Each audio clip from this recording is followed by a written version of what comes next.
Danny's a relatively small but very supportive community. There are some 25 residents who live here and 8 staff, so it's a very high level of staff to resident ratio. The most important thing is that it's not institutional. Anyone who lives here, Danny becomes their own home, and it's as much their home as it is mine.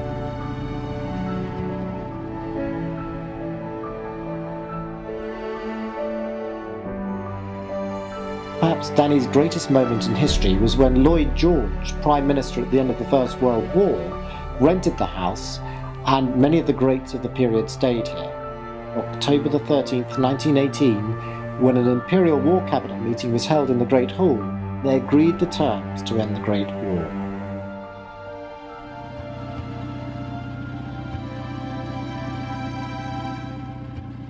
We can be totally independent if we want to, because our apartments are private. And I must say, we've had far more contact with interesting people since we've been here in March than we had for months back at home, because being unable to drive, although we lived in a village, we were isolated. And the change is quite extraordinary. We like the amount of independence that we have, but all the worries are taken away. You know, we don't have to think about things like repairs to the house, because we're renting, and we don't have to do the shopping and cooking and all that sort of thing, so that's taken away from us, but we've got enough freedom to do what we want to. It offers you everything you want. You can make your own life. Of course, we all eat meals communally, so that's good. Everybody knows everybody else. One of the beautiful things about Danny is it's a supportive, loving community. The staff here bend over backwards to support the residents, and the residents themselves help each other.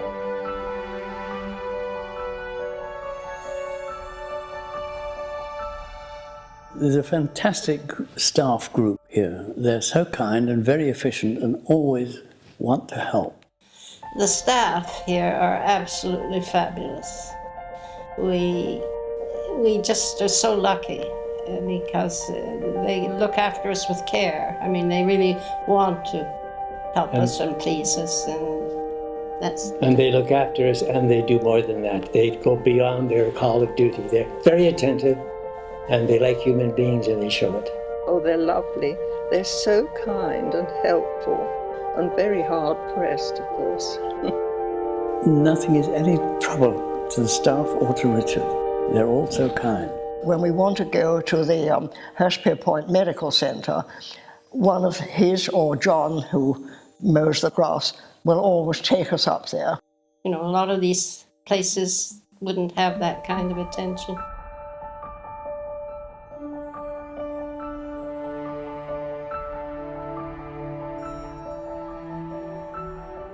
When I saw it on paper, I thought it was pretty high. But having lived here and got used to the facilities, it isn't high. And I've heard other people say, when they've come here and seen our apartment and spoken to us, they think it's very good value indeed. It is a very reasonable price. It includes absolutely everything: council tax, electricity, water, everything that one used to have to pay for in a house. I find it extremely good. If 4 of you want to go to the theatre, Richard will organise the transport for you, all included in our cost. So there are so many extras that the bare figure of the cost, the monthly cost, doesn't really signify.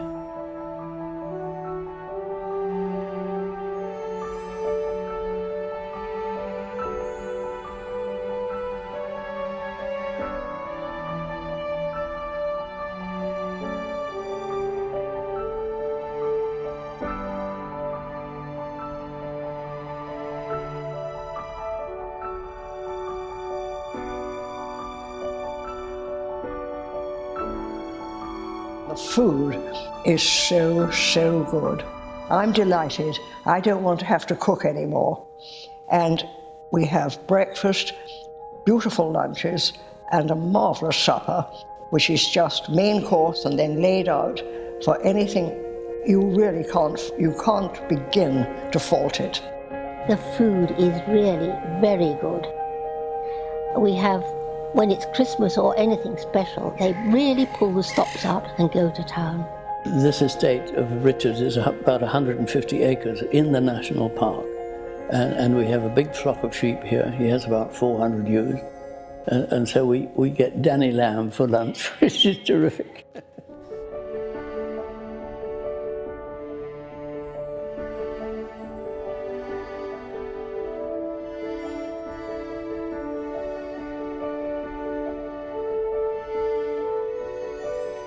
There's quite a big hill over here called Waltonbury Hill, and every summer Richard puts on a picnic for us on the top of that hill and provides transport. We have our annual picnic up there, and Richard arranges for every last detail: trestle tables, chairs, napkins, white tablecloths, wine. It's rather like a film set with silver candelabras and all the rest of it, and residents sit there overlooking Danny and enjoying a very special picnic.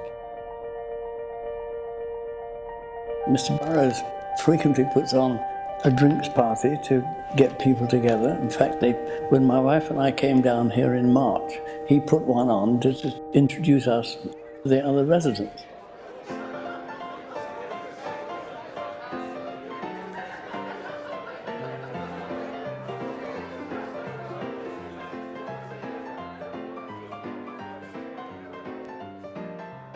Tuesday morning, she comes in from Hurstpierpoint, I think, and they do, it's not ballroom dancing, they do sort of clever dancing. We do line dancing of all things, and that is a young woman from outside comes in to give us instruction. A very knowledgeable man came and gave us a talk about the Italian artist Caravaggio.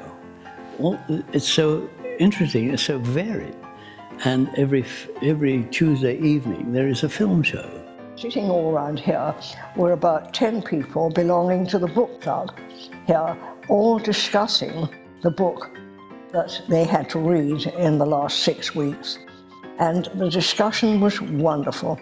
Concerts, singers. We are allowed to go to, as well. So we're invited as guests.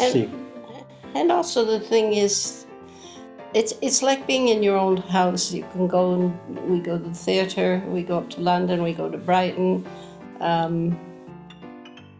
You do what you feel like. Go out for meals for change, just to get, that break in routine. I play bridge here. I play bridge, I play croquet. I dance sometimes. And what else do I do? Oh, and we have a wonderful gym class here as well on Wednesday morning when we do all these exercises. This is intended for older people, so the exercises are geared for the long in tooth. Most interesting countryside round here, and people in the house organise visits to interesting gardens and other houses in the district. And there's a bus is laid on by Richard for us to go and visit these places. Danny's beautifully located. It's only 45 miles south of London. You can catch a train from Sussex station that's only 1.5 miles away and be in the centre of London in 50 minutes. Brighton's a mere 8 miles to the south, and we have a lovely village called Hurstpierpoint that's 1.5 miles away that has 20 or so shops, which provides all the local services you need.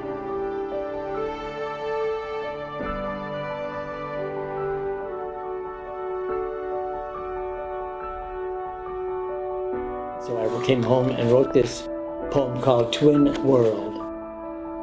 Nature opts for a sky bedappled by puffing clouds, a sun massaging the airless air, the breeze locked up for the duration.